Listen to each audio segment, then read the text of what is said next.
el cogito, el ergo sum. El cogito viene a ser pensar, ¿no? En latín, cogitatio, en francés, pensé. ¿Qué es lo que decía? Que el pensamiento es lo que ocurre en el interior de la conciencia, o sea, la duda, la afirmación, la negación. Y el ergo sum viene a ser la verdad. Pienso, luego existo, que viene a ser la evidencia racional. Yo, ojo, dice, no se trata de que primero debo pensar para existir, sino por el contrario, porque tengo la capacidad de pensar, por eso soy. Aquí el punto de que trata o el Descartes nos hace entender es que el hecho de que yo piense, el hecho de que yo tenga la capacidad de pensar, eso me hace que algo que sea yo, una persona, ¿no? Una persona que existe. La otra diapositiva, profesor.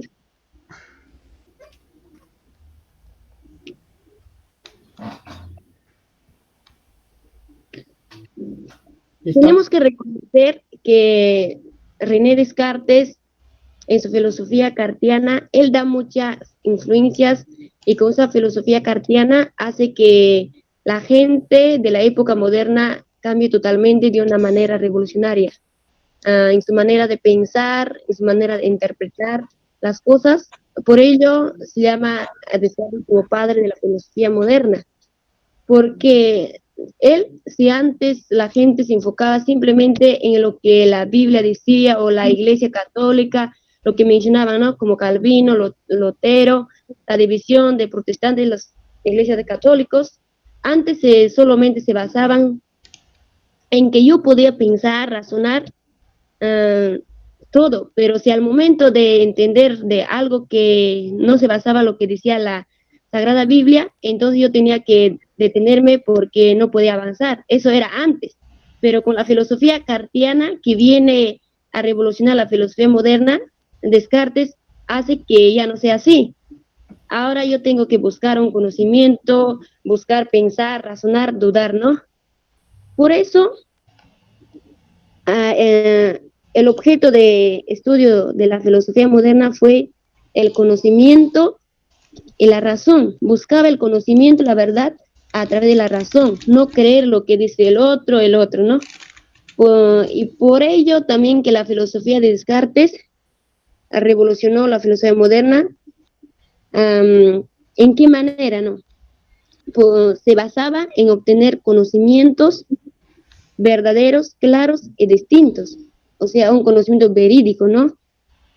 A través de ello, también ahí estaba la duda para llegar a una idea verdadera. Lo que lo llevó a su primera certeza de Descartes fue el cogito, el ergo sum, que quiere decir el pienso, después existo. La capacidad de pensar porque soy algo, nos permite dudar, por lo tanto soy alguien. Que soy una persona. Descartes, dentro de su filosofía, menciona que para investigar la verdad es preciso dudar en cuanto sea posible de todas las cosas. Eso es lo que comprendí, profesor. Muy bien, ya creo que eso está claro. Muy bien, señorita Naveros.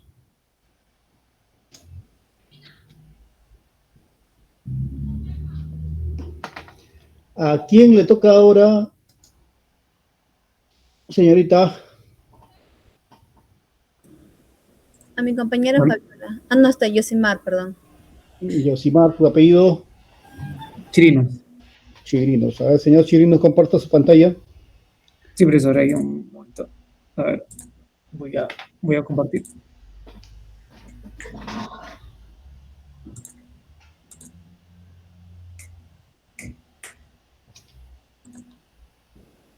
Ya, muy bien.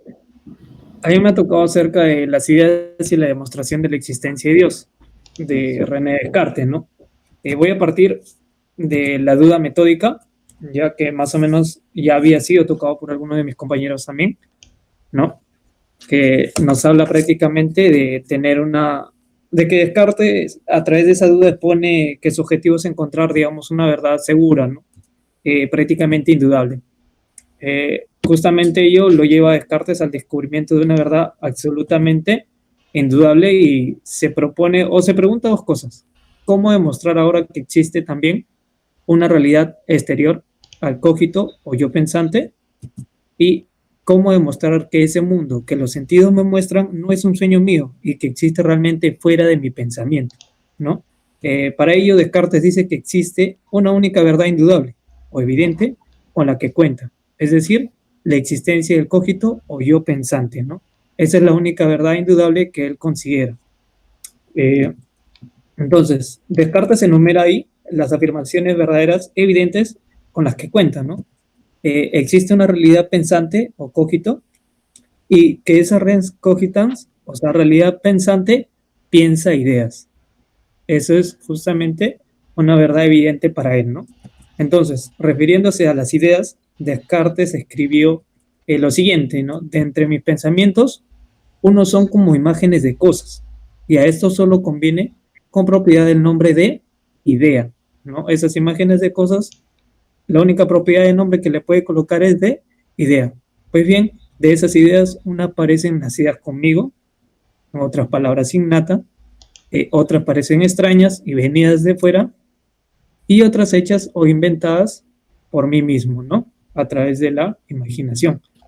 Entonces, las ideas, vamos a ver acá tres tipos de ideas: ideas adventicias, ideas facticias y las ideas innatas, ¿no? Él nos menciona que en las ideas adventicias son las que parecen provenir fuera de mí, es decir, llegada a través de los sentidos, ¿no?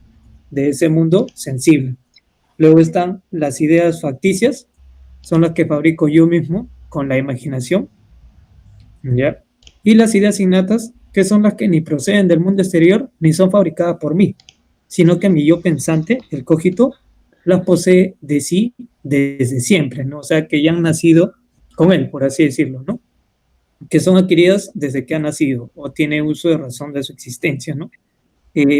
Parecen nacidas conmigo, dice Descartes, como por ejemplo la idea del triángulo, la de que si A es igual a B, entonces B es igual a A, o la idea de la existencia de Dios, ¿no? Es lo que nos dice, y estas ideas son claras y distintas, que poseen en sí misma evidencia racional e indudable para Descartes, ¿no? Entonces, ¿cuál va a ser la conclusión a la que vamos a llegar? Que las ideas adventicias parecen provenir de fuera de mi pensamiento.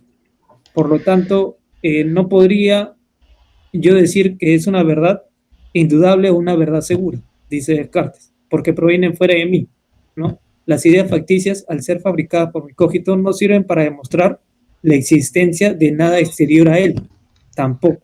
Y por ello, las únicas ideas que le permiten a Descartes demostrar la existencia indudable, ¿ya?, del mundo o realidad exterior al pensamiento son las ideas innatas, ¿no? Las que provienen de él mismo, ¿no? Prácticamente las que han nacido con él. Y entre esas ideas está justamente la existencia de Dios. Es lo que nos dice a través de la duda metódica, ¿no? Eso sería todo, profesor. Ya, una pregunta. ¿Por qué se ve obligado a plantear eso? La idea de Dios. ¿Qué es lo que lo mueve a Descartes a hablar de la idea de Dios? ¿De la idea de Dios? No sabría decir exactamente por qué la idea de Dios. Pero sí, usted, ¿ah? Pero sí de que, o sea, él tenía claro algo, ¿no? De que para entender que una verdad era indudable, ya, es justamente que tenía que ser innata, nacía de él. Y él, al considerar que esa idea, pues en este caso la existencia de Dios era innata, pues obviamente la iba a considerar como una verdad indudable, ¿no? Pero buen punto eso de conocer por qué el proceso de él para determinar que esa verdad es indudable o no, ¿no? Ahí sí. Wow. Es que fíjate, ese es el problema del racionalismo, porque, bueno, si no existe el mundo exterior, o sea, si no existe una cosa por sí misma, sino lo único que de lo que no hay duda es de una cosa pensante, entonces, y bueno, ¿y quién hizo que esa cosa pensara? ¿No? Bueno, él dice que, bueno, eso está eso viene con la cosa, ¿no? Viene con la cosa pensante, ¿no? Eso está en forma innata. Pero entonces, ¿qué prueba hay de eso? ¿Qué evidencia hay de eso? Simplemente que está pensando, nada más.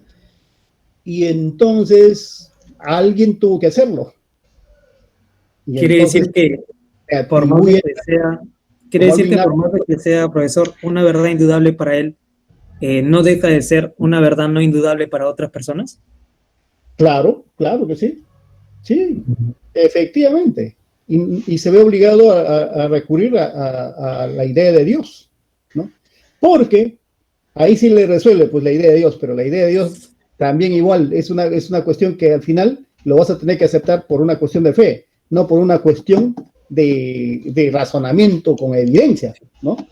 ¿No? Lo vas a tener que aceptar. Bueno, y claro, de algún modo le ayuda a resolver su problema, porque con la idea de Dios, si tiene la idea de Dios es porque Dios lo puso ahí, ¿no? Dios le puso ahí, significa que Dios existe externamente a él, ¿no? Y claro.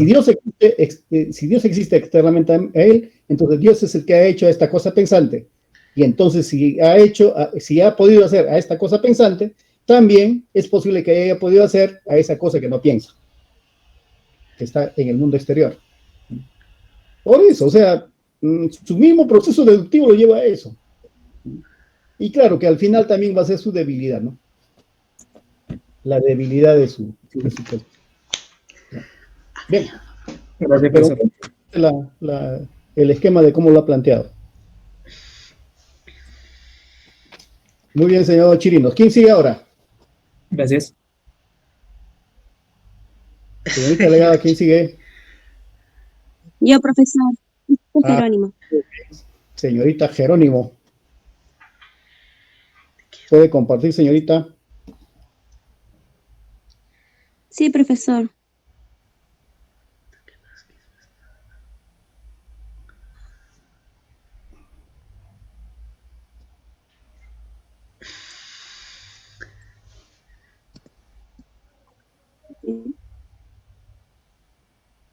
Bien, bueno, voy a hablar sobre las ideas y la demostración de la existencia de Dios. Bueno, para explicar la idea, para demostrar la existencia de Dios, Descartes planteó 3 ideas.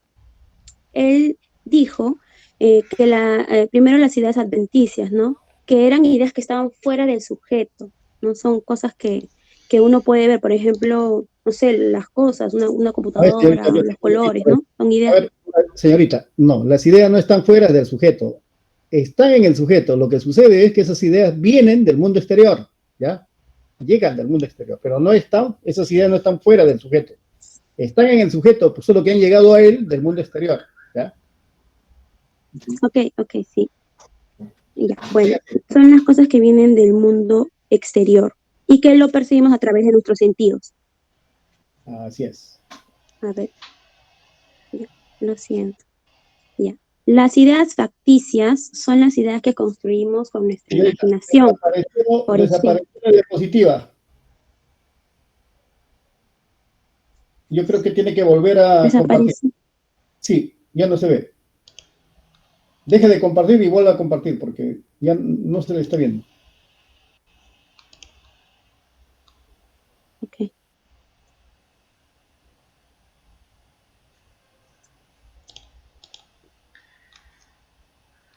Ya, ahí está. Ya.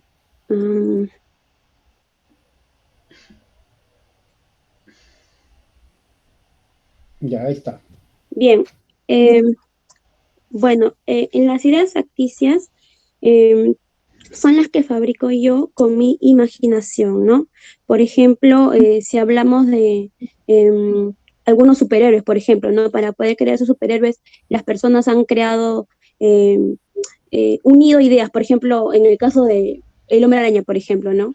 Que es una persona, es un ser humano y lo fusionaron con un insecto, ¿no? O sea, son ideas que esa persona se creó para poder hacer ese personaje, ¿no?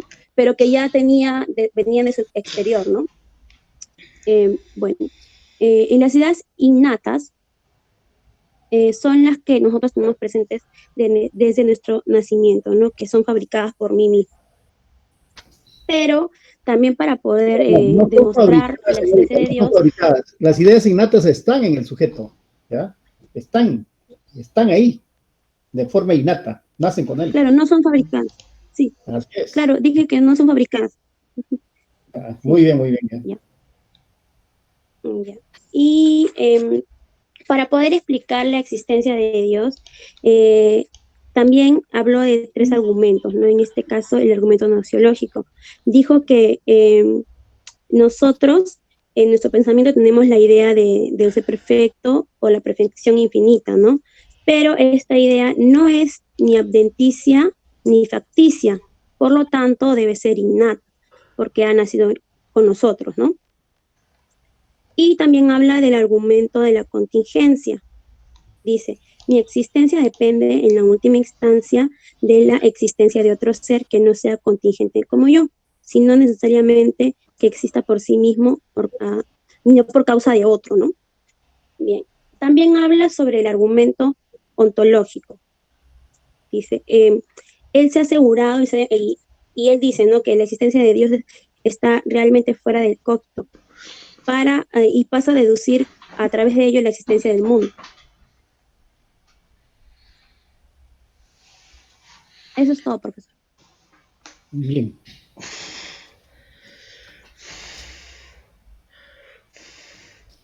¿Quién sigue, señorita delegada? Deje de compartir, señorita, para que...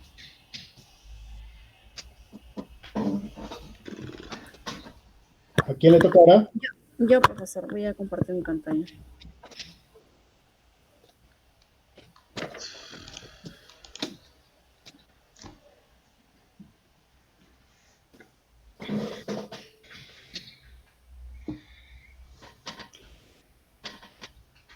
Señorita Clemente, usted no me mandó su diapositiva.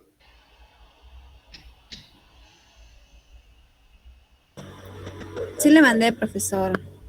¿Cuándo me mandó? Antes de justo cuando le envié el archivo de mi índice, le envié Ya, antes. entonces no lo he tomado en cuenta. Por favor, me lo reenvía, pues, ¿ya? Por favor. Ya, profesor. ¿Ya?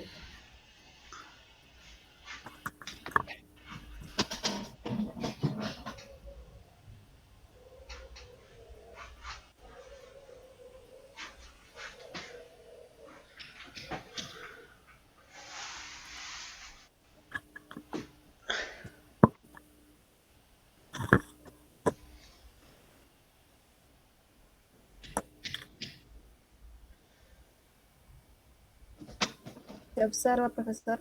Sí, se observa. Ya. Bueno, buenas tardes, compañeros. Buenas tardes, profesor. Bueno, yo voy a hablar sobre el tema de la metafísica cartesiana y las 3 sustancias.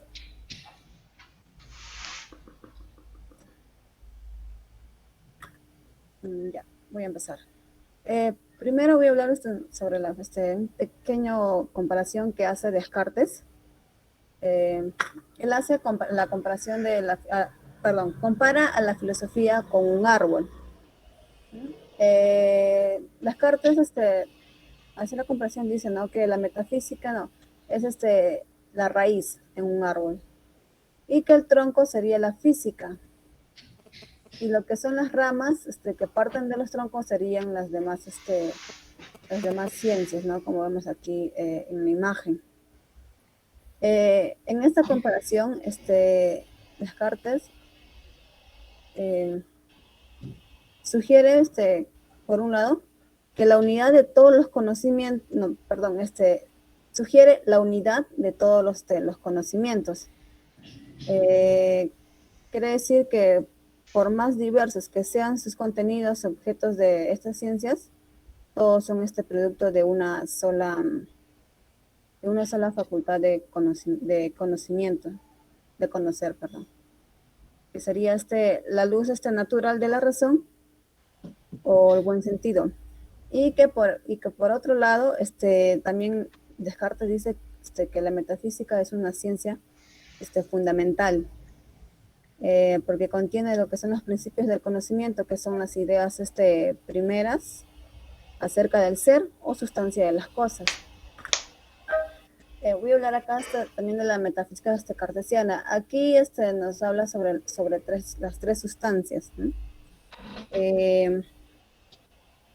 Descartes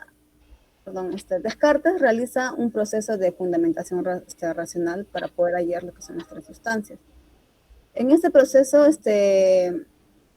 Descartes le ha llevado, en primer lugar, a afirmar una sustancia, que sería la sustancia pensante, o también como lo denomina res cogitans. De ahí, en el segundo momento, él ha demostrado la sustancia infinita, que es esta res infinita, ¿no? Que es la existencia de Dios. Y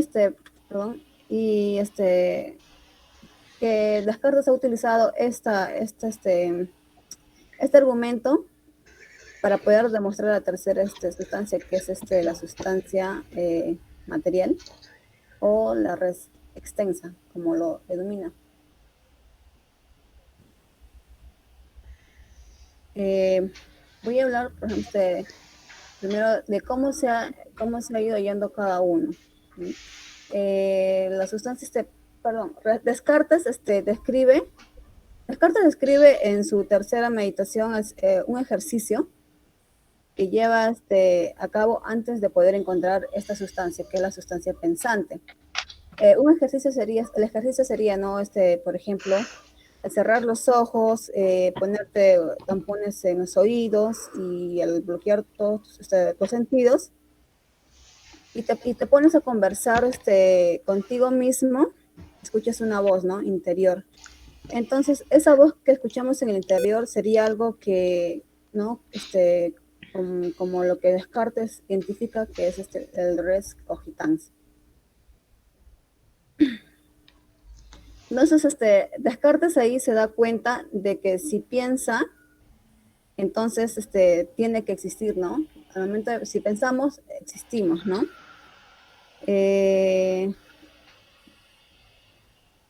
Esto es una de las razones por la cual Descartes justifica lo que es la existencia de Dios, que es la sustancia infinita.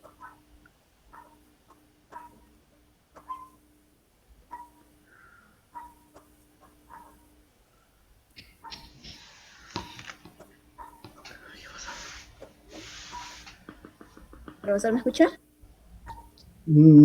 Sí, ahorita le estoy escuchando, pero parece ser que se fue su audio un ratito. Ya, profesor. Ya. Voy a continuar. Sí. Ya, como estaba diciendo que Descartes dice que si se dio cuenta, ¿no? Que si piensa, entonces tiene que si pensamos, tenemos que existir. Entonces, una de las razones por la que Descartes justifica la existencia de Dios es sobre los tres tipos de ideas que ya hace un momento mis compañeros explicaron, ¿no? Y Descartes dice que si estas ideas existen, pero no están en nosotros, deben ser porque Dios lo ha puesto, ¿no? Lo ha puesto ahí. Entonces es ahí donde Descartes justifica que el mundo es como lo conocemos, utilizando la figura de Dios. Y como dice que ya que Dios es un ser perfecto y es bueno, entonces Él no nos puede engañar, ¿no? No es posible que Él nos quiera engañar. Y así que el mundo que percibimos, ¿no? Se refiere a lo que es la sustancia material, la res extensa, es tal y como la percibimos nosotros, ¿no? Cómo la conocemos. Entonces, ¿qué quiere decir Descartes? En uno de sus conceptos de la sustancia sería, dice que la sustancia es una cosa que existe de tal modo que no necesita ninguna otra para existir. En este concepto, si tomamos este concepto tal y cual como está formulado, nos damos cuenta de que esto se refiere a Dios, ¿sí? Y que Dios es la única sustancia, ¿no? Que no necesita, ¿no? Nos dice que Dios es la única sustancia que no necesita de otra para poder existir. También voy a mencionar acá los atributos que tienen cada sustancia. Por ejemplo, en la sustancia pensante está el atributo que es el pensamiento. En la sustancia infinita está lo que es el atributo de la perfección, ¿sí? Que Dios es perfecto, como lo mencioné hace poco. Y lo que en la sustancia material es extensa está lo que es el atributo de la extensión. Eso sería todo. Señorita, no, póngale su última diapositiva, que es interesante. Esa. Mire, ahí está clarito, que no le queda otra que a Descartes que postular la existencia de Dios como una sustancia infinita, ¿no? Claro, es que tiene que ser infinito. Si es algo exterior al hombre, si es algo exterior al mundo, si es distinto del mundo exterior, que acá aparece como la res extensa, entonces tiene que ser infinito. Tiene que ser infinito. Y una cualidad de este ser, Dios, es su perfección, ¿no? Es su perfección. Entonces, los derivados de estas sustancias, la sustancia pensante y la sustancia material, ¿ya? Lo que quiere decir que, para efecto del conocimiento, Descartes solo se sustenta en la razón, pero no está negando la existencia del mundo exterior, solo que no admite que ese mundo exterior sea conocido a través de la experiencia, no lo admite, ¿ya? Sino simplemente se queda con la pura razón, ¿ya? ¿Por qué? Porque según su concepción filosófica, los sentidos nos engañan, son engañosos, por tanto no podrían proporcionarnos conocimientos que nos conduzcan al descubrimiento de la verdad. Pero como verán, no sostiene de que no exista el mundo exterior. Existe, pero el mundo exterior tiene una sola cualidad, que es la extensión. No, la extensión y el movimiento, ¿ya? La extensión y el movimiento es lo que admite como algo que existe fuera de nosotros. Bien, solo eso a modo de comentario, señorita. Ahora sí deje de compartir. ¿Y a quién le toca ahora? A mí, profesor. ¿Me escucha? Ya, ahorita presento, profesor. Ya. Quispe Pascual, ¿no? Sí, sí, profesor. Ya, muy bien.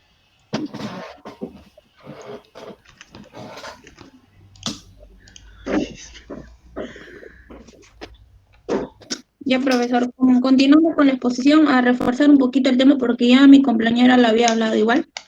Hoy voy a hablar acerca de la física cartesiana y de las tres sustancias de René Descartes. René Descartes compara la filosofía a través de un árbol y sostiene que la sabiduría humana es el conjunto de todas las ciencias que se concibe como un sistema orgánico.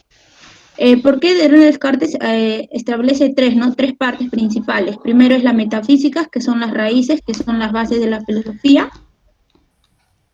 Pues esta es una ciencia fundamental, pues contiene los principios del conocimiento, las ideas primeras.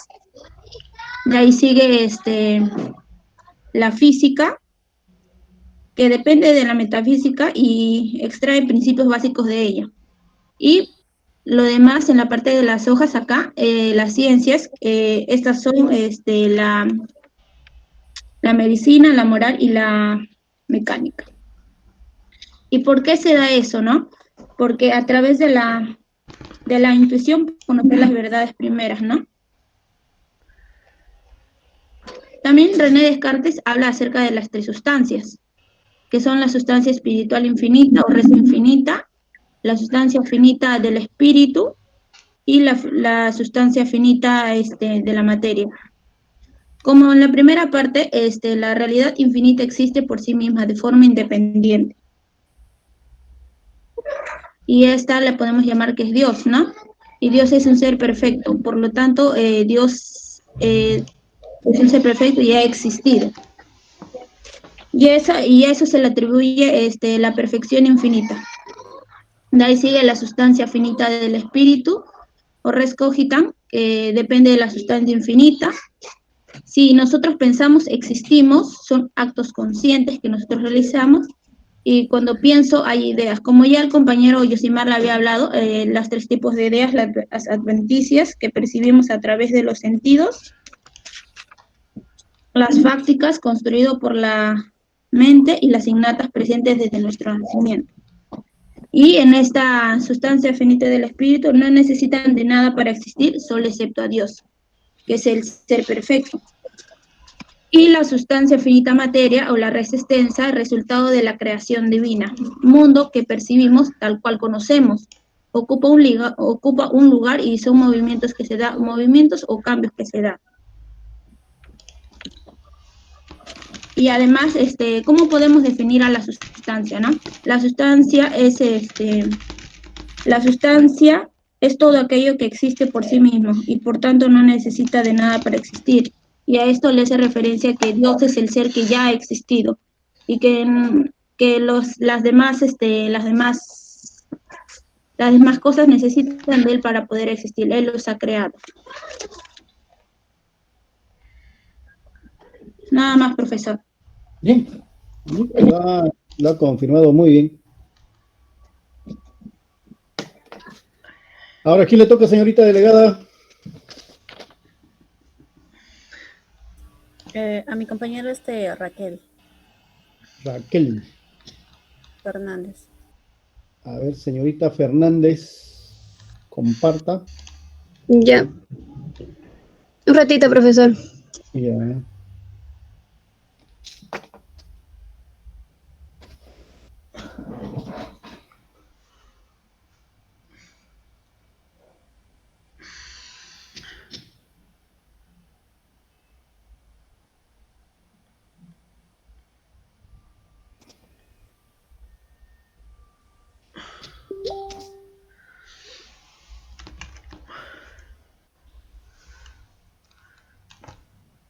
Profesor, ¿usted lo puede compartir, por favor? Ya.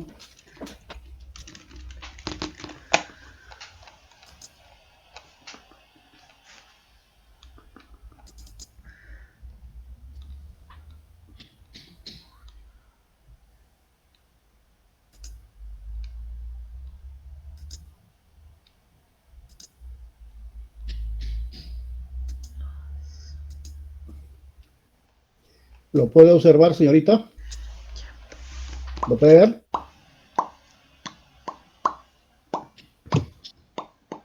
Sí, profe. Listo. Ya. Bueno, yo voy a hablar sobre la física cartesiana y el mecanismo. Bueno, el mecanismo, ¿no?, se entiende de la naturaleza como un conjunto de uniformes sometido a las leyes fijas.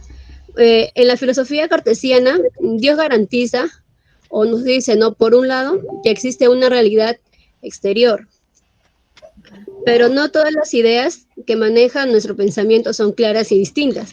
Según Descartes, solo aquellas ideas que se refieren a las llamadas cualidades primarias de los objetos, como son las de espacio y movimiento. ¿No? Profesor, ¿puede continuar, por favor? Sí. Ya. Ya. La siguiente. Ahí está.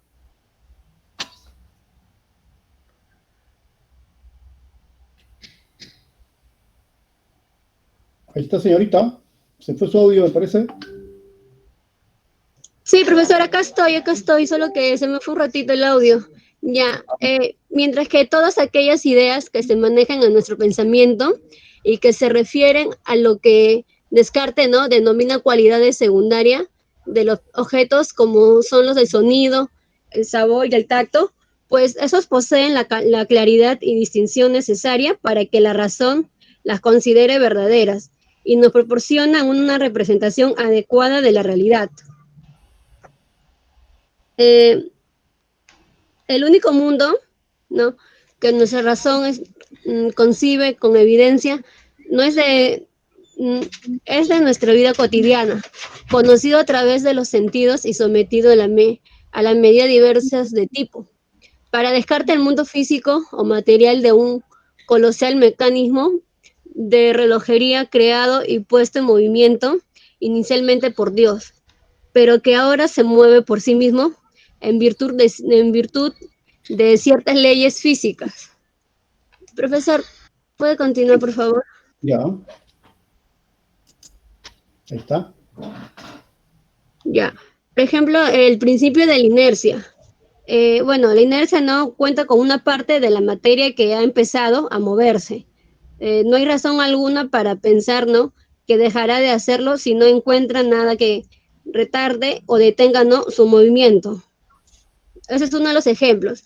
La ley del movimiento también rectilíneo también es otro ejemplo. La ley de la conservación del movimiento también es otro ejemplo.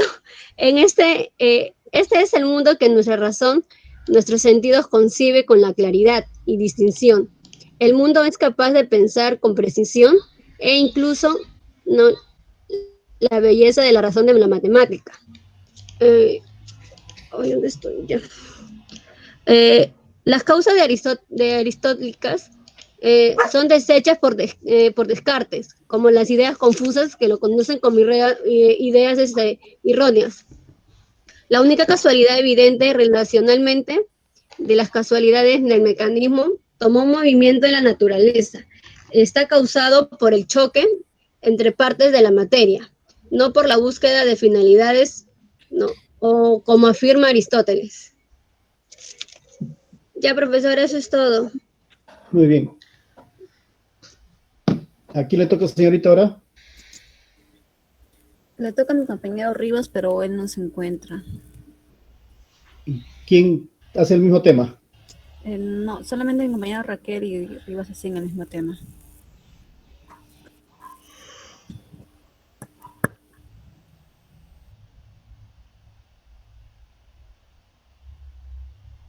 Profesor, entonces supuestamente le toca a Fabiola, porque con Fabiola comparte el mismo tema.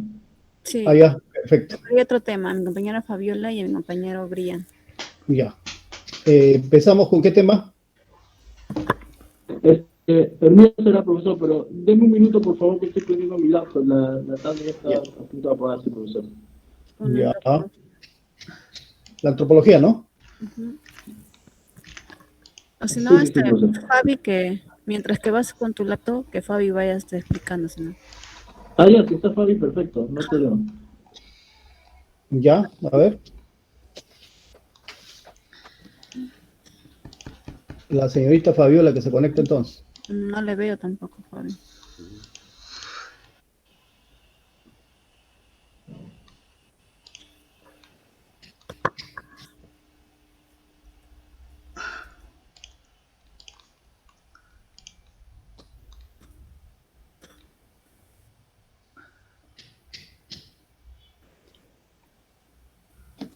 La última alumna que expuso, ¿quién era, señorita? Raquel. Cotrina Raquel, ¿no? Cotrina, ¿no?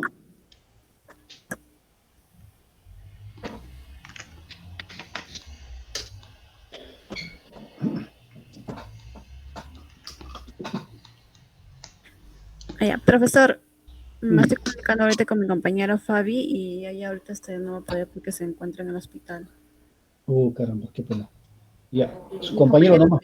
Ya, profesor. Ya, profesor, ya lo conecté a la laptop. Bien. A ver, voy a compartir.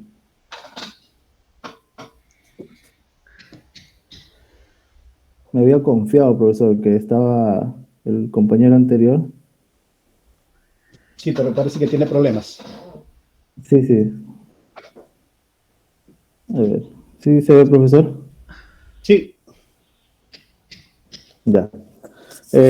Muy bien, profesor. Buenas tardes con todos mis compañeros también. Siguiendo con los temas de exposición, pues a mí me ha tocado hablar sobre la antropología y voy a hablar en base al pensamiento de Descartes, ¿no? Muy bien, para empezar, la palabra antropología proviene de dos voces griegas, antropos, que se traduce al castellano como hombre, y logos, que se traduce como estudio o tratado. Entonces, juntando la traducción de ambas palabras, antropología etimológicamente significa estudio del hombre, teoría del hombre o tratado del hombre, ¿no? Con esta base vamos a iniciar entonces. Descartes nos habla sobre el dualismo antropológico y la relación que tiene el cuerpo y el alma. Después de aplicar el proceso de duda metódica, Descartes llega al descubrimiento de una verdad que es indubitable, que se presenta con absoluta certeza y total evidencia. Encuentra su axioma. Este es el cogito ergo sum, que ya anteriormente lo han mencionado, que quiere decir pienso, luego existo, ¿no? Pero esto lo único que demuestra es la existencia en cuanto al pensamiento. Muy bien. El cuerpo, al ser percibido por los sentidos, a veces pueden resultar engañosos, siguen estando sujetos a la duda, por lo que podría o no podría existir. Muy bien, el cuerpo y el alma son sustancias o realidades distintas. El cuerpo lo percibimos por los sentidos y por lo tanto debemos dudar de su existencia. El alma o pensamiento es conocido a través de la razón y no puede dudar de ella. En la opinión de Descartes, no puede ser lo mismo aquello de lo que dudo y aquello de lo que me es imposible dudar, por lo cual defiende que el cuerpo y el alma deben ser dos realidades totalmente separadas, ¿no? Ahorita lo vamos a entender muy bien. Bueno, como vemos, hasta esta parte, Descartes defiende un claro dualismo antropológico, ¿no? Como el que ya hemos estado viendo desde Platón, aunque con una pequeña diferencia. Vamos a ver esta diferencia. Para los griegos, el alma era tanto el pensamiento como el principio vital, ¿no? Lo que hacía que el cuerpo estuviera vivo y por lo tanto consideraban que cuerpo y alma tenían que estar juntos. Bueno, sin embargo, Descartes nos dice, ¿no? El alma solo es el pensamiento, no es el principio de vida. Él cree que el cuerpo no necesita de nada que los anime, ya que son simples mecanismos, como por ejemplo puede ser el funcionamiento de un reloj. Pero también se resalta, o Descartes nos menciona que esto solo ocurre en los seres humanos. Quiere decir que los animales, él dice que los animales no tienen alma y por lo tanto son como simples máquinas. Bueno, el pensamiento se ocupa principalmente de pensar, pero también se ocupa del entendimiento, de la voluntad, de la imaginación. No está sometida a una ley física, por lo que es completamente libre. Sin embargo, el cuerpo es una materia tridimensional perceptible. ¿Por qué? Por los sentidos, y que no es una causa de su propio movimiento, ya que depende de las leyes físicas, por lo que no tiene libertad, ¿no? O no es libre. Al separar radicalmente, en este caso, el cuerpo y el pensamiento, Descartes se da cuenta de que tiene que haber un tipo de conexión, ¿no?, entre ellos, ya que trabajan de una manera coordinada. El alma influye al cuerpo a través de la voluntad y el cuerpo influye sobre el alma comunicando sensaciones, y la información que tenemos es a través de los sentidos. Para intentar explicar esta parte, Descartes escribe en su obra llamada Tratado del Ser Humano. En esa obra explica la relación que tiene el cuerpo y el alma, pero de una manera que las dos realidades sigan totalmente separadas. Ahorita lo vamos a entender bien. Muy bien. Vamos a poner en este caso un ejemplo, una metáfora entre la relación del cuerpo y alma. En este caso, en esta metáfora, se tiene una nave y un piloto. Ambos se necesitan para navegar, ya que el piloto sin la nave no puede navegar, y una nave que no tenga piloto no puede salir al mar, ¿no? Pero esta relación no hace que el piloto sea parte de la nave y viceversa, ¿no?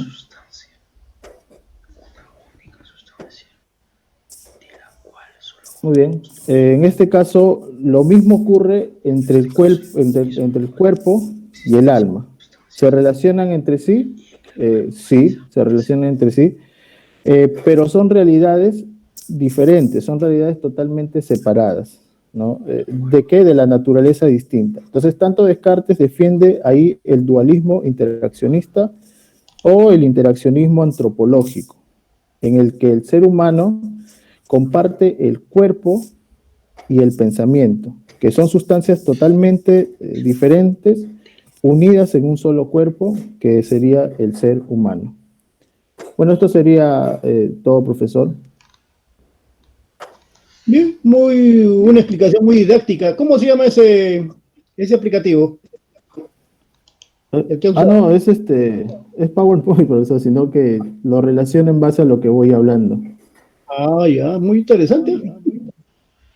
Ya, bien Sí, utilizado. profesor. En esta opción de acá, o sea, pongo, por ejemplo, esto y acá le pongo cómo quiero que aparezca la imagen, ¿no? Y en base a cómo voy hablando, lo voy haciendo aparecer. Ah, Pero es ya. PowerPoint, es PowerPoint, profesor. Interesante, ¿eh? De verdad. Muy didáctico la presentación. Paso a paso vas Muchas gracias. y está muy bien. Muy bien. Sí, sí, profesor. Muchas gracias. Bien. ¿A quién le toca, señorita legadora? Profesor, les toca a mi compañero Clever y a mi compañero Silva. Es un tema de la lectura muy larga y por lo tanto he formado dos grupos, un grupo de 2 Ya. y un grupo de 3. Ya está bien, señorita. Ya. Sí. ¿Quién empieza? Yo, profe Silva, Muy bien, como señor sea, Silva. como mi compañero Clever se encuentra en la selva, no he podido comunicarme con él para tratar sobre el tema y lo hice de manera individual. Va a ser un Ya, poco extenso mi exposición, pero bueno, vamos a ya, no hay aceptar. problema, no hay problema. Toma tu tiempo, toma tu tiempo. Ok, profe, empiezo yo más que todo para ayudarle al compañero. Sí, sí, sí. Comparta nomás. Ya, profe.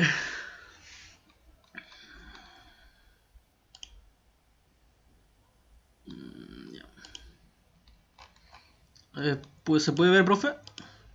Sí, sí, sí. Ya, ok, empezamos.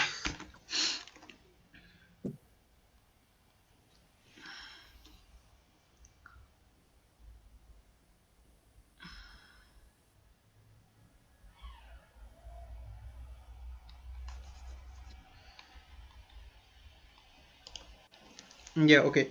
Vamos a exponer, siguiendo las actividades que estaban programadas para el día de hoy, vamos a exponer sobre un tema muy interesante de lo que vendría a ser la filosofía de Baruch Spinoza. Es mayormente un racionalista del siglo XIX, un filósofo moderno, por así decirlo. Su filosofía más que todo es interesante de revisar y me ha abierto ciertos aspectos en la que me dejó pensando. Primeramente voy a empezar con la biografía y posteriormente voy a detallar en qué consistía su filosofía y los objetivos que planteaba. Muy bien, muy bien. Primeramente, Spinoza nace en 1632 en Ámsterdam, Holanda. Fue judío de nacimiento.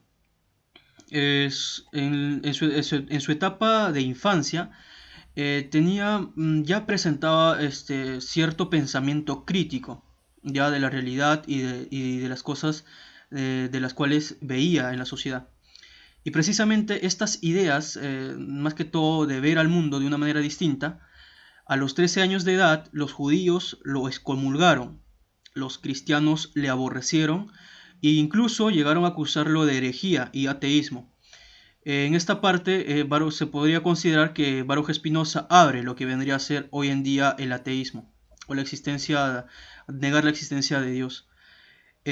Tuvo una vida sencilla, fue el más amable y noble de todos los filósofos. Vivió en otras ciudades de Holanda, ganándose precisamente la vida puliendo lentes y otros artefactos ópticos. La vida de Spinoza en sus primeros años tuvo una familia de dinero. Tenía cierta clase social un poco moderada para su época, pero el expulsarlo de la, del pensamiento que tenía, o sea, de los judíos, lo excomulgaron y justamente los judíos tienen una cierta cultura y si no perteneces a esa cultura, por más que seas hijo o padre, te excomulgan y ya no tienes intenciones de regresar a la, al círculo que pertenecías.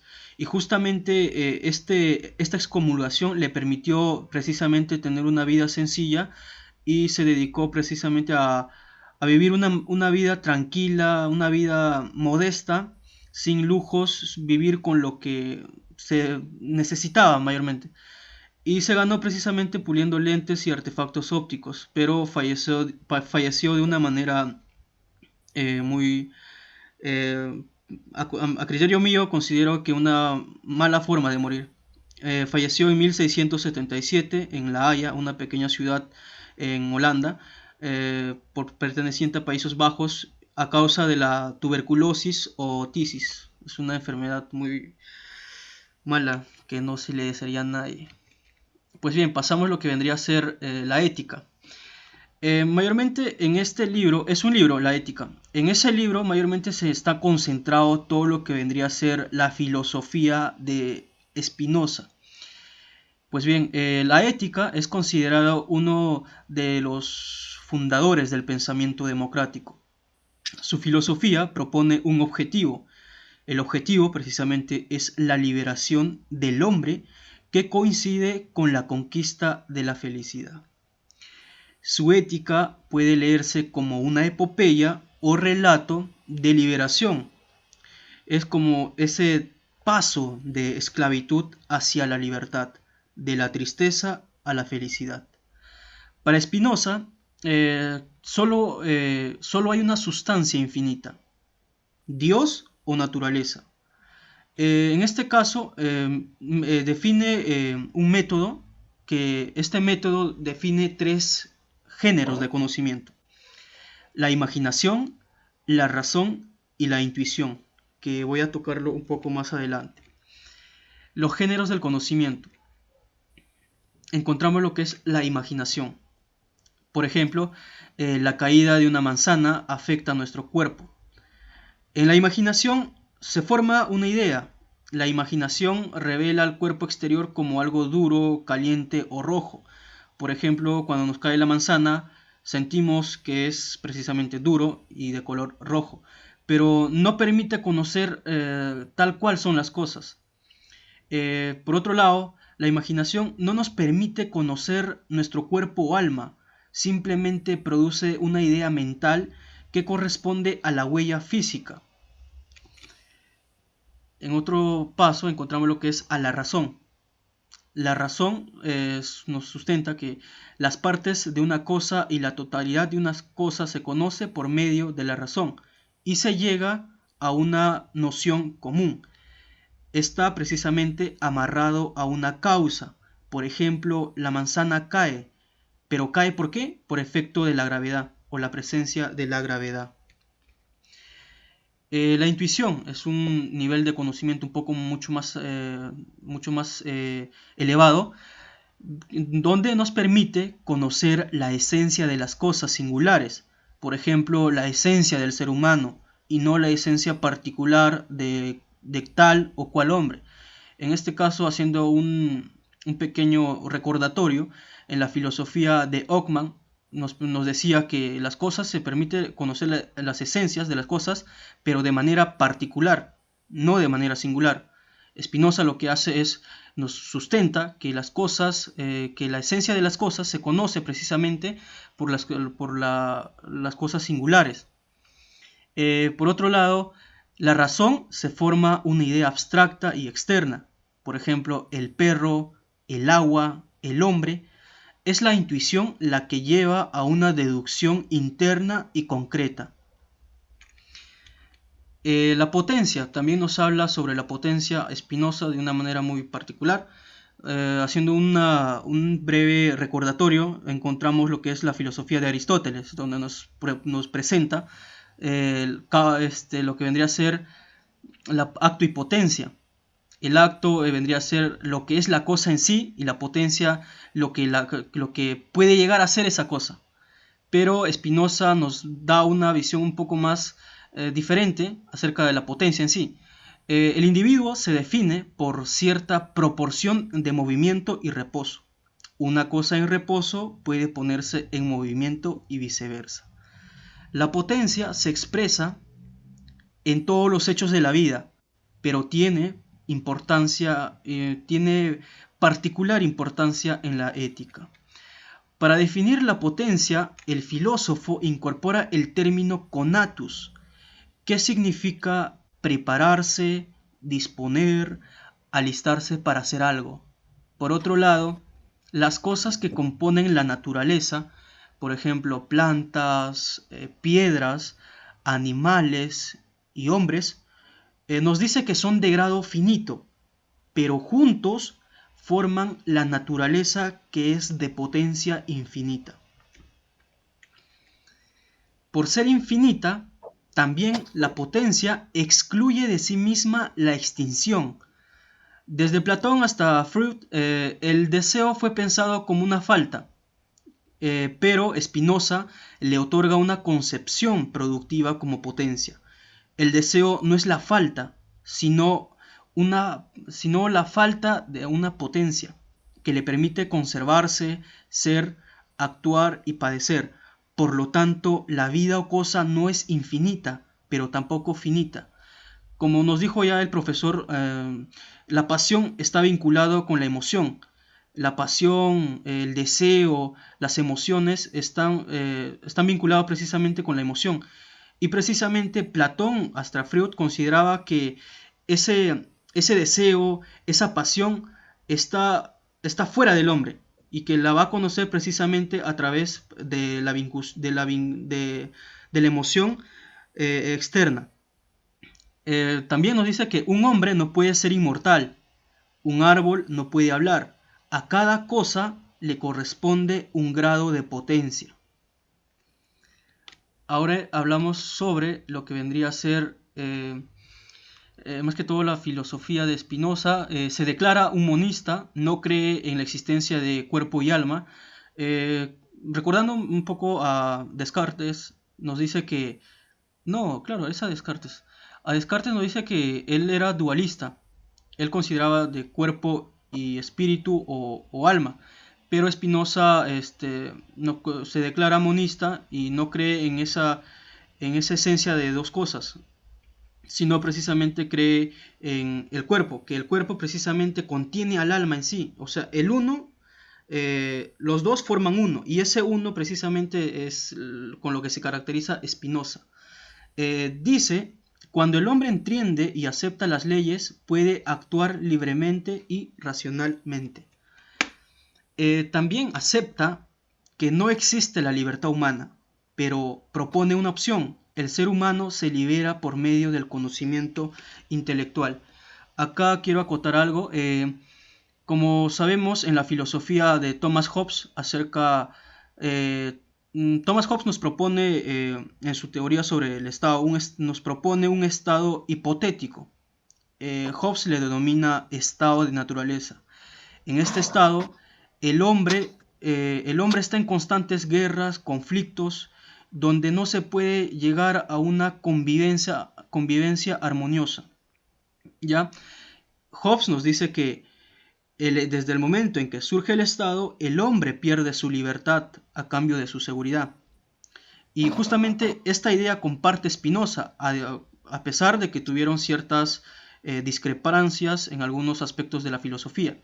Nos dice que no puede existir la libertad humana, pero Spinoza comparte que también el hombre puede llegar a ser libre precisamente mediante el conocimiento intelectual.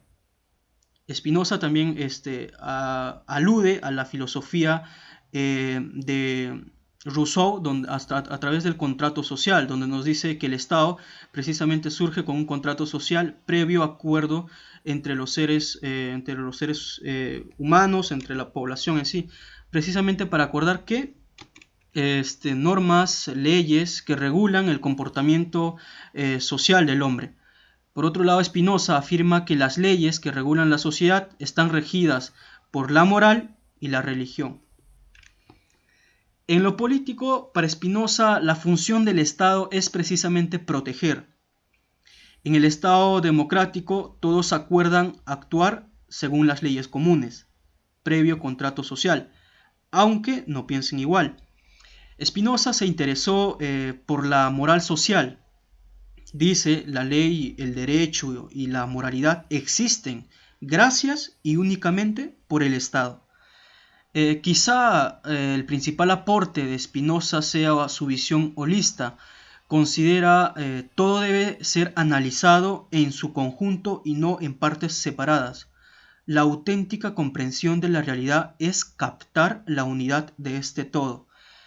Yo, como una especie de mensaje, pienso que su sistema de pensamiento puede ser definido como un materialismo que permite la elaboración de un sistema liberador, tolerante y antirreligioso. Eso sería todo, profesor. Gracias. Muy bien, una buena exposición. Lo felicito. ¿No? Lo ha comprendido muy bien a Spinoza. No requiere mayor comentario. Gracias, profe. Bien, ¿a quién le toca, señorita? Sí, ¿no? Sí, lo has estudiado bien, ¿no? Sí, profe, tenía miedo también, es que es demasiado extenso, profe. A mí, profesor. Muy bien. ¿A quién le toca? Deje de Silencio. Profesor, a mí. Sí, profe, es que me esperen un rato, es que se ha lajeado la computadora. Ya, no hay problema, no hay problema. Deje de compartir, señor Silva. Sí, profe, espérame un ratito. Para que comparta su computadora.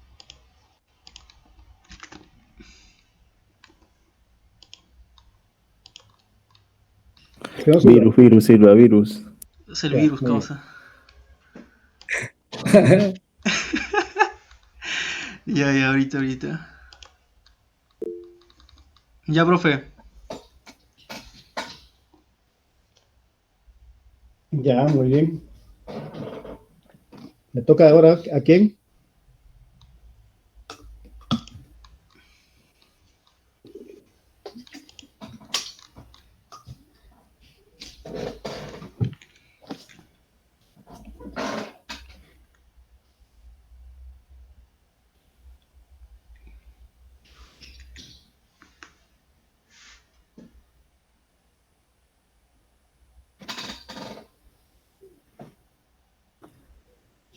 Profesor, sí.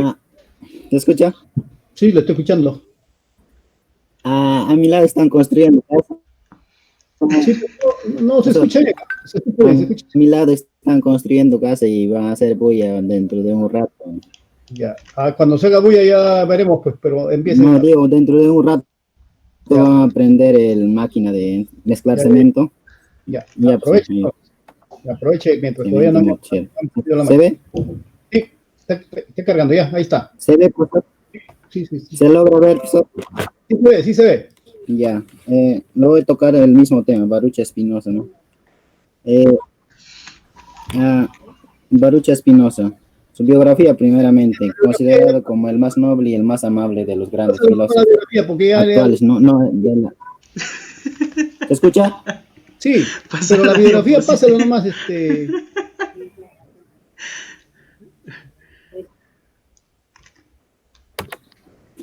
Ya, su pensamiento.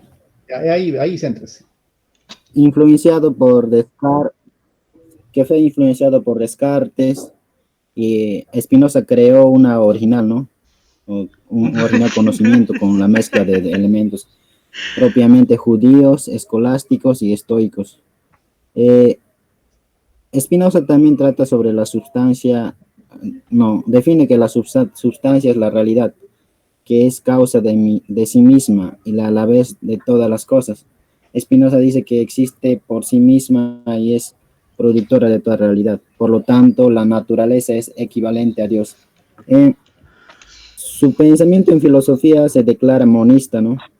Cree que la existencia de un dualismo, cuerpo y alma. Él cree que el cuerpo es alma y mente. También es determinista. No cree en el libre albedrío. Asegura que el hombre está determinado por leyes universales que lo condicionan.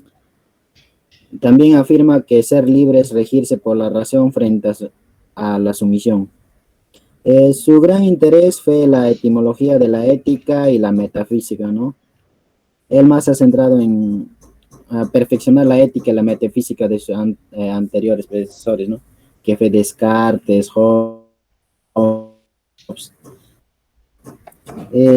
Acá voy a hablar sobre las obras filosóficas, la ética, o una de sus obras consideradas más perfectas, ¿no? O también es conocida ética demostrada según el orden geométrico. Está el otro, el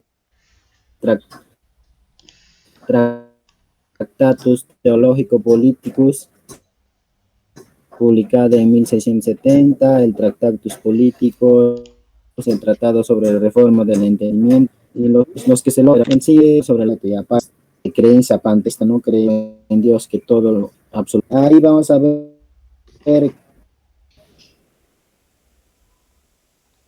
la ética. Lo divide, lo divide la voluntad. La otra es la ética basada en la metafísica y en la psicología. Spinoza modificó una parte de Descartes, ¿no? Que Descartes, la metafísica lo definía en 3 sustancias, que es la Dios, espíritu y materia. También de Parménides, ¿no? Que Parménides definía en una sustancia, que es Dios o naturaleza.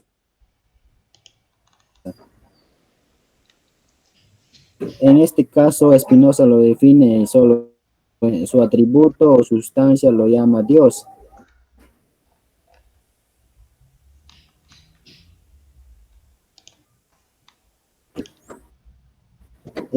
También sostiene que la ética es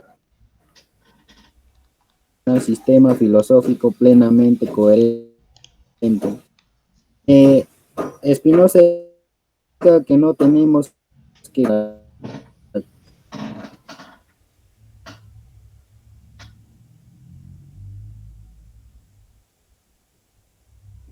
comprenderlo.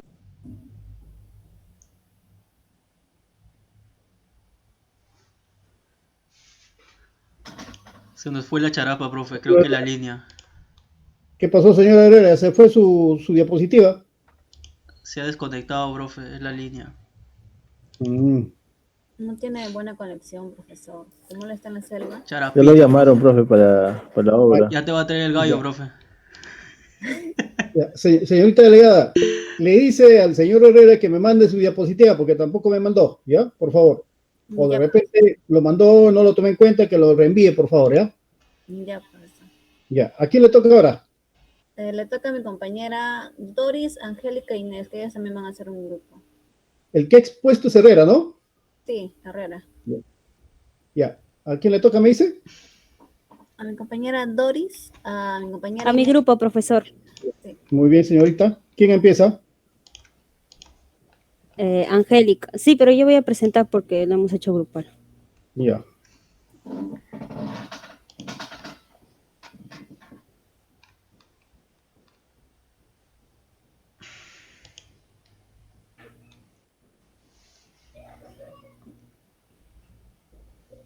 Ya. Ay, esto. Ya. Bueno, vamos a tratar el tema de Leibniz, un gran filósofo. Los integrantes son Sucapuca, Angélica, Hidalgo Cañari y Vera Vidal Inés. Empezamos con la biografía de Leibniz.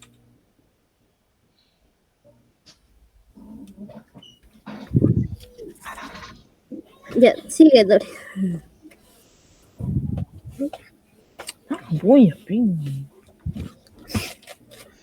Ya.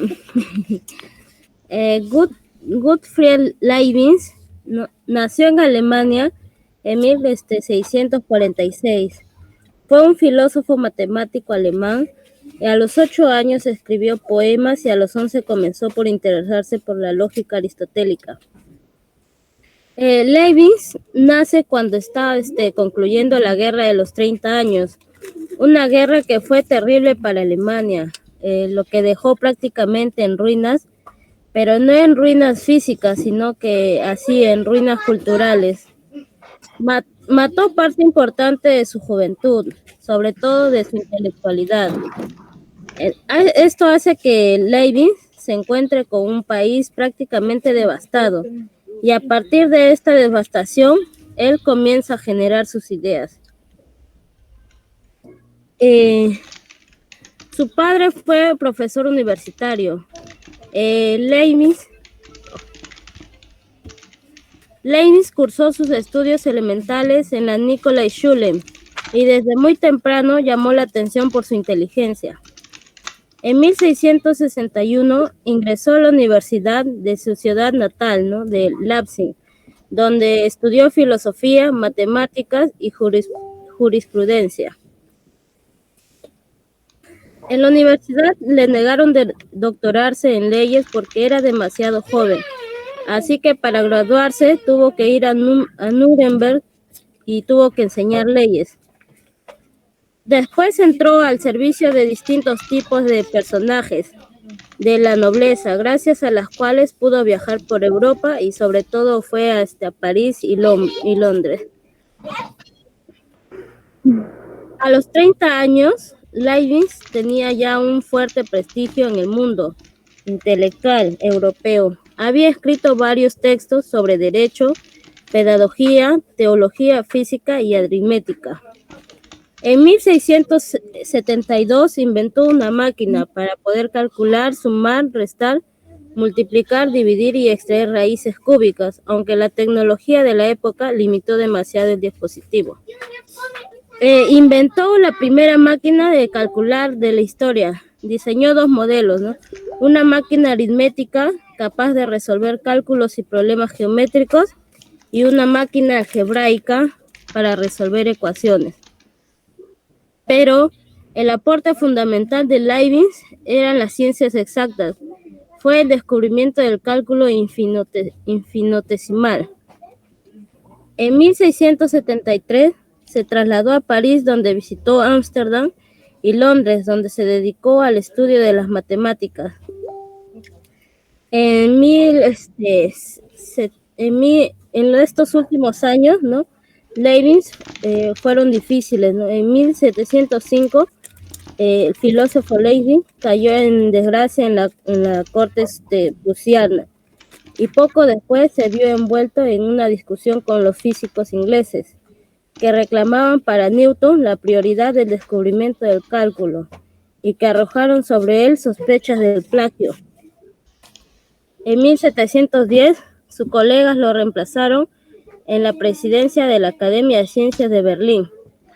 Y poco antes de su muerte, ocurrida el año 1716, Leibniz perdió el favor de los príncipes electores, cayó en desgracia, pero nunca dejó de escribir hasta el último día de su vida. Su obra filosófica dio inicio a la filosofía alemana, preanunció los desarrollos de la lógica matemática, preparó el camino al perspectivismo y dio culminación al racionalismo moderno. Su pensamiento marca a la vez el fin de una época y el comienzo de otra, y quizás reúna lo mejor de ambas. Ya. Eso sería todo, Doris. Bien, ¿quién sigue? Estoy ocupada. Ya, para empezar, vamos a establecer las diferencias entre Descartes, que tuvo con Descartes y Spinoza, ¿no? Estas diferencias se van a dar en la relación de espíritu y materia y en lo referente al número de sustancias. Para Descartes, como mis compañeros ya han tratado, existen tres sustancias: Dios, espíritu y materia. Y la extensión es la esencia de la materia, mientras que para Spinoza solo existe una sustancia, Dios, y la extensión y el pensamiento son atributos de Dios. Ya, Leibniz basó su filosofía en la noción de sustancia. Él decía que había un número infinito de sustancias. Esta sustancia es la mónada, que es un alma, refleja el universo, y dentro del grupo de mónadas existe una mónada dominante, la cual se llama el alma del hombre, ¿no? Referente a la mónada, nos va a decir que es una sustancia simple que conforma los componentes, los compuestos. Son como átomos los que conforman las cosas, ¿no? Estas mónadas no pueden disolverse, no tienen comienzo ni final y no pueden ser alteradas por algo exterior ni interior, ya que la mónada no tiene ventanas, como él dice, y no podría ingresar algo y alterarlo. También nos menciona que en la naturaleza no hay dos cosas iguales, o sea, no hay mónadas exactamente iguales, y que cada mónada ve el mundo desde cierta perspectiva, como ya lo había mencionado, y que un cuerpo humano está compuesto enteramente de estas mónadas, ¿no? También nos menciona que existen tipos de mónadas, como se podría decir, las mónadas desnudas, y estas mónadas van a ser más en sus cualidades, ¿no? Por ejemplo, las mónadas desnudas van a tener simplemente dos cualidades, que son la apetición, que es su comportamiento activo con el mundo, y la percepción, que es la relación con el mundo, o sea, su modo pasivo, como podríamos decirlo. El segundo tipo, ya agregado a estos elementos, tiene también la memoria, pero el tercero, que es, como había mencionado, la mónada dominante, ya ha desarrollado la razón, alma racional o espíritu, y es esta la que se eleva por encima de otras mónadas y puede alcanzar el conocimiento de sí mismo y de Dios. Ya. Para sostener la existencia de Dios, Leibniz propone 4 argumentos, o nos da 4 argumentos. El argumento ontológico, que es la distinción entre existencia y esencia. Para Descartes, la esencia implica la existencia, como ya había mencionado, un ser que posee todas las demás perfecciones. Mientras que para Leibniz, la perfección es la cualidad simple, que es positiva y absoluta, y que expresa sin límites todo lo que expresa. Él dice referente a Dios, ¿no? Él existe, pues la existencia está entre el número de perfecciones. Y con eso sustenta de que la existencia de Dios en el argumento ontológico. El segundo argumento sería el argumento cosmológico. Ahí tenemos el argumento de la causa primera. Este argumento dice que todo tiene una causa, ¿no? Y que esta causa a su vez tuvo una causa y así sucesivamente. Pero que hay una causa incausada de todo y esta sin duda es Dios, ¿no? Leibniz, en el mundo toda cosa particular es contingente. ¿Qué nos quiere decir con contingente? De que existen porque fueron causadas por algo. También nos menciona que no hay nada dentro del universo que muestre por qué éste existe.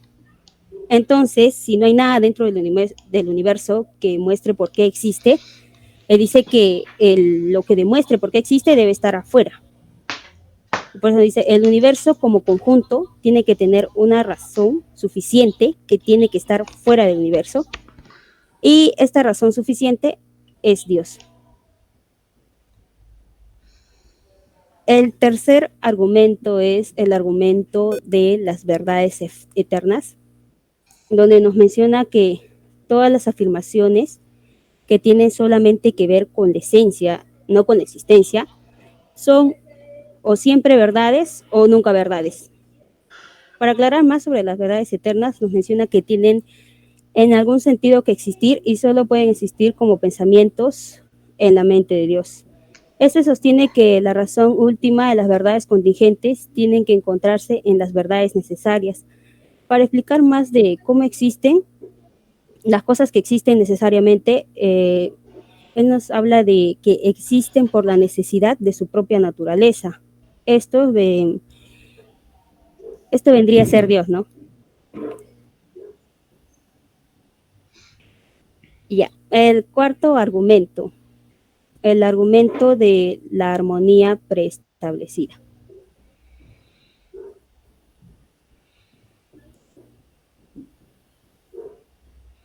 Ya, el argumento de la armonía establecida.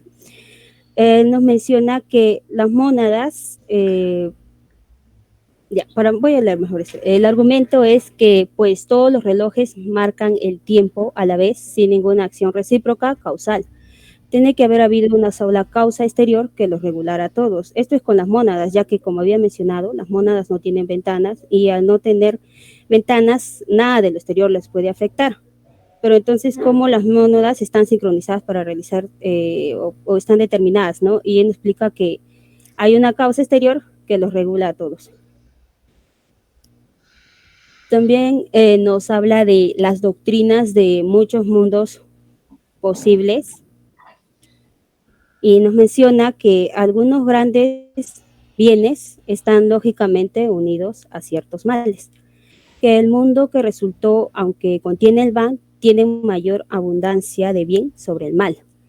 Esta doctrina de muchos mundos posibles nos dice que Dios, que vivimos en el mejor mundo posible que Dios ha podido crear, que somos creaciones de Dios, pero con menor grado de perfección. Como ya habíamos mencionado, Dios es un ser perfecto, por ser seres humanos, ¿no? Porque si Dios nos hubiera creado con el mismo grado de perfección, no seríamos humanos, sino seríamos dioses.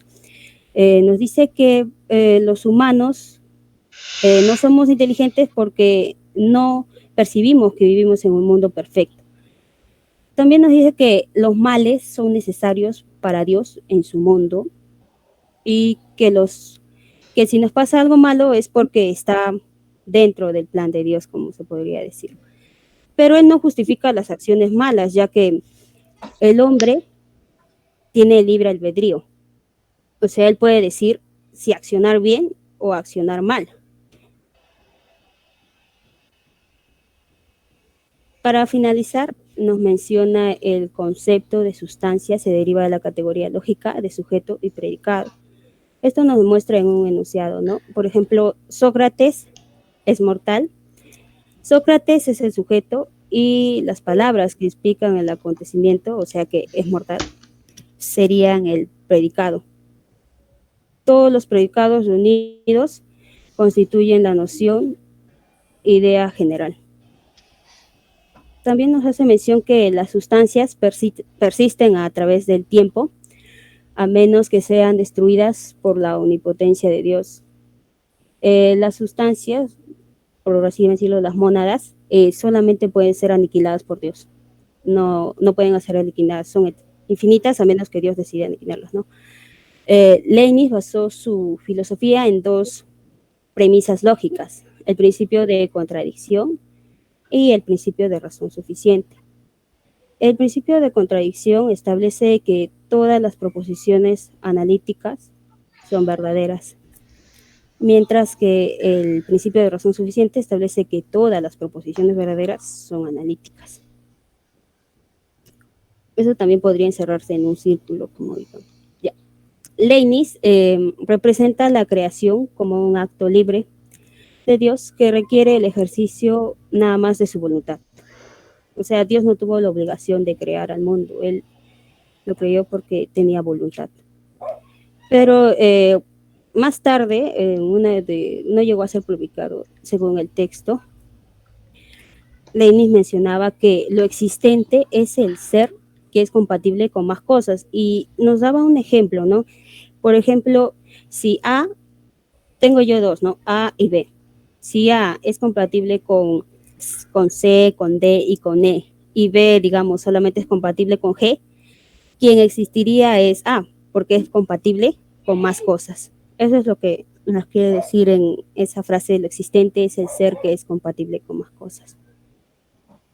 Hasta aquí sería mi participación. Le pasaría a mi compañera Inés, que va a profundizar más. ¿Qué es Hidalgo, no? Sí.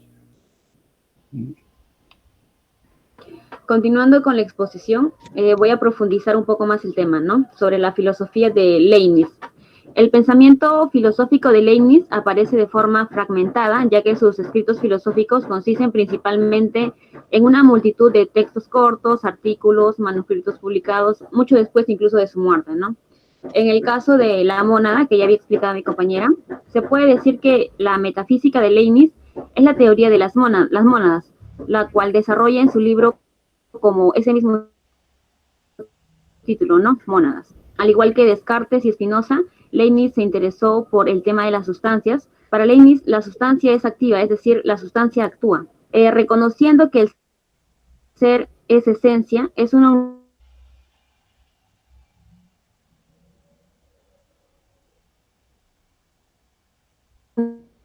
unidad absoluta del griego en todas las cosas, algo que está en ellos como raíz y principio. Cada mónada es única porque representa el resto del universo desde una perspectiva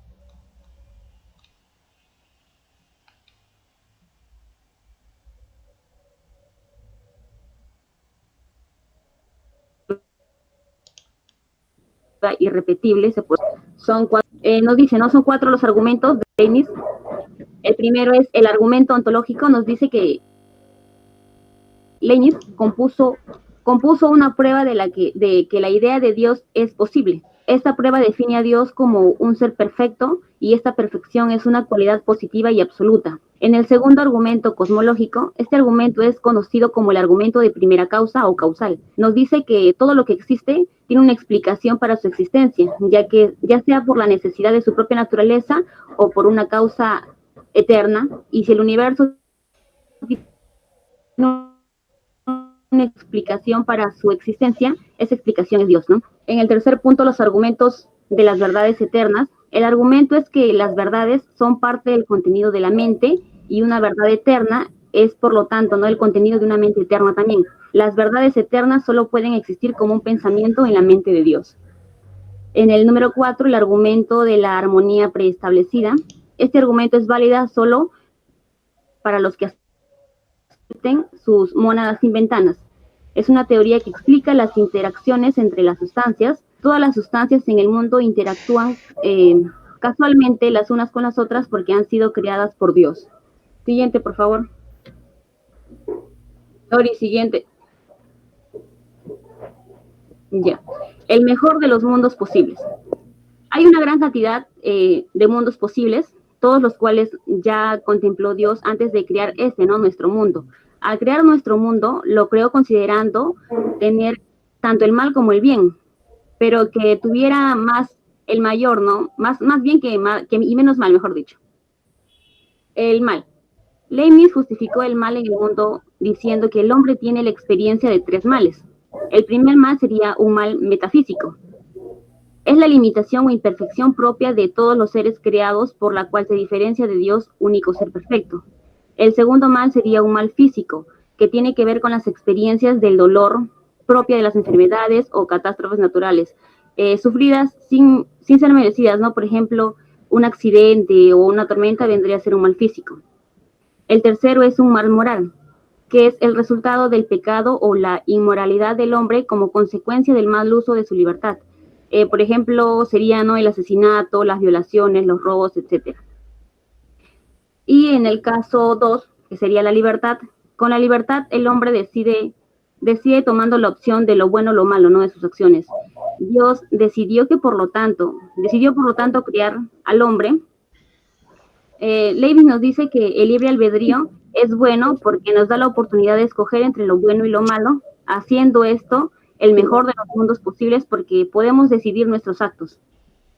Y el destino, que es la concepción del devenir, ¿no?, de los acontecimientos según el cual todo está predeterminado y sigue un destino y un orden. La predeterminación de los acontecimientos proviene de la elección de Dios del mejor de los mundos posibles.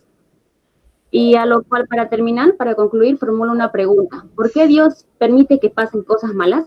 Y creo que es algo que nos hemos planteado muchos de nosotros en alguna de nuestro tiempo, ¿no? Si nos ha pasado mal, igual nos hemos planteado esa pregunta. ¿Por qué Dios permite que pase cosas malas? En conclusión, Leibniz se puede decir que trabajó para contestar esta pregunta. Si Dios existe, ¿por qué permite que haya robos, violaciones, homicidios y demás desgracias en el mundo?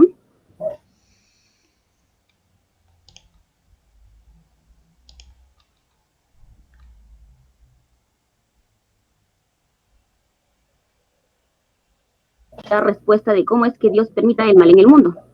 Nosotros como seres humanos estamos viviendo en el mejor de los mundos posibles, nos dice Leibniz. Él llega a la conclusión a través del razonamiento de que Dios es perfecto y por lo tanto el mundo que Él ha creado también es perfecto. Y nosotros como seres humanos somos creación de Dios. Sin embargo, si Dios nos habría creado con su mismo grado de perfección, como habría dicho mi compañera en antes, ¿no? Habría creado entonces otros dioses, pero Dios creó seres humanos, nos creó con un menor grado de perfección. Como humanos tenemos un razonamiento limitado, lo cual nos impide ver la perfección de su obra. Leibniz nos dice que los humanos no somos demasiado inteligentes como para darnos cuenta de que vivimos en un mundo perfecto, porque nuestra mente nos impide entender el concepto de perfección de Dios. Eso es todo, profesor.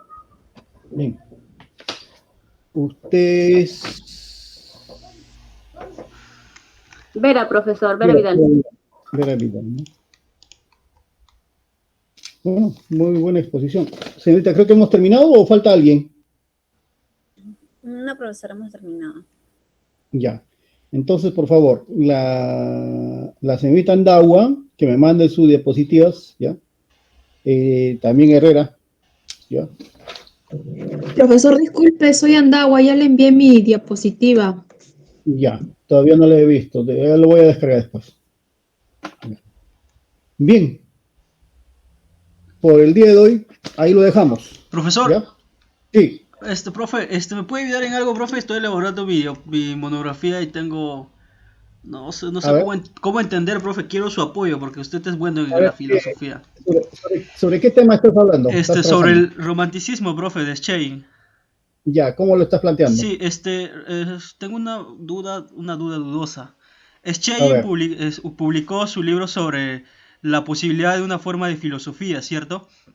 Ya. En él nos plantea, voy a citarlo ya, profe, nos dice que Schelling reconoce en el yo infinito el principio incondicionado de todo saber.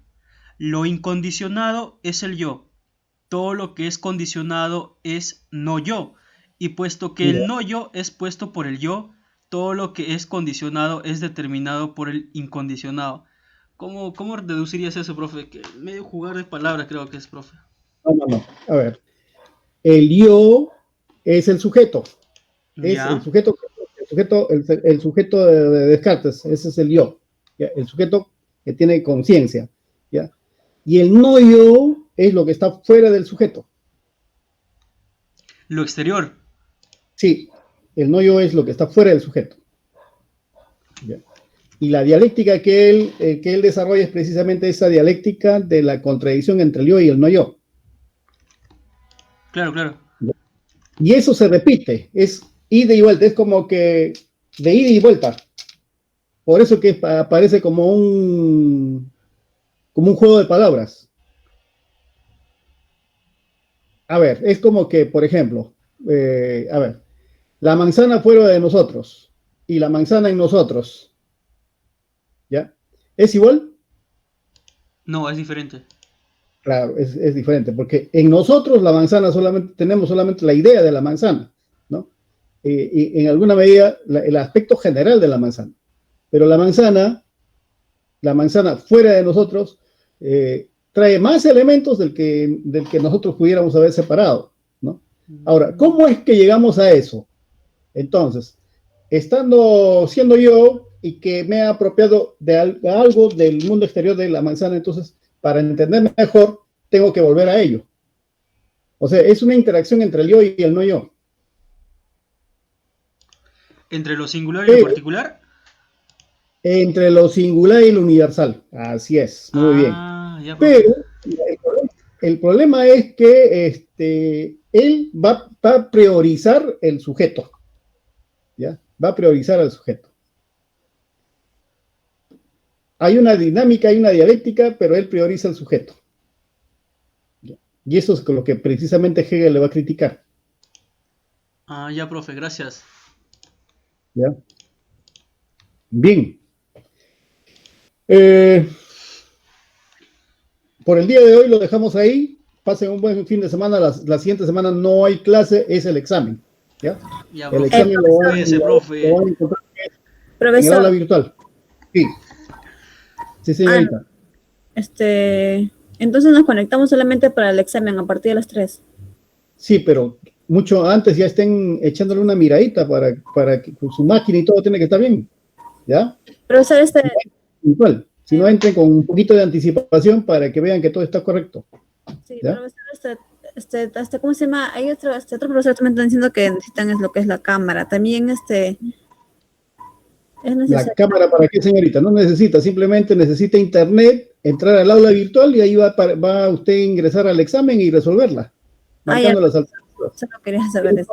Porque No se necesita cámara. No se necesita. Profe, ¿qué piensa sobre la modificación del estatuto, profe? Están proponiendo ahí. Bueno, esa modificación lo están haciendo con las modificaciones que el gobierno ha emitido por una ley, pues, ¿no? Por ejemplo, está modificando lo de, porque la ley en su origen, por ejemplo, no acepta la existencia virtual de clases virtuales. Nosotros estaríamos infringiendo la ley, ¿no?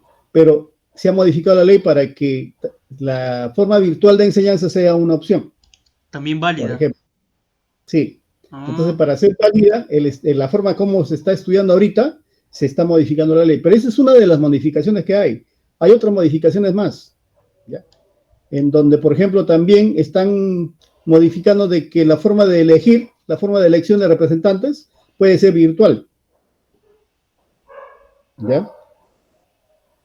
Entonces hay varias modificaciones, o sea, es para adecuar el estatuto, supongo, a la modificación de la ley. Supongo que es para eso. Creo que a la normativa, ¿no, profe? ¿Usted es el representante de estudiantes? No, profe, nada que ver. Vaya. Es para adecuarlo a las modificaciones que ha habido a la ley universitaria. Ha habido como 3, 4 artículos que se han modificado. ¿Ya? Ya, profe, cuídese, me retiro. Muy bien. Sí. Bien. Ahí lo dejamos.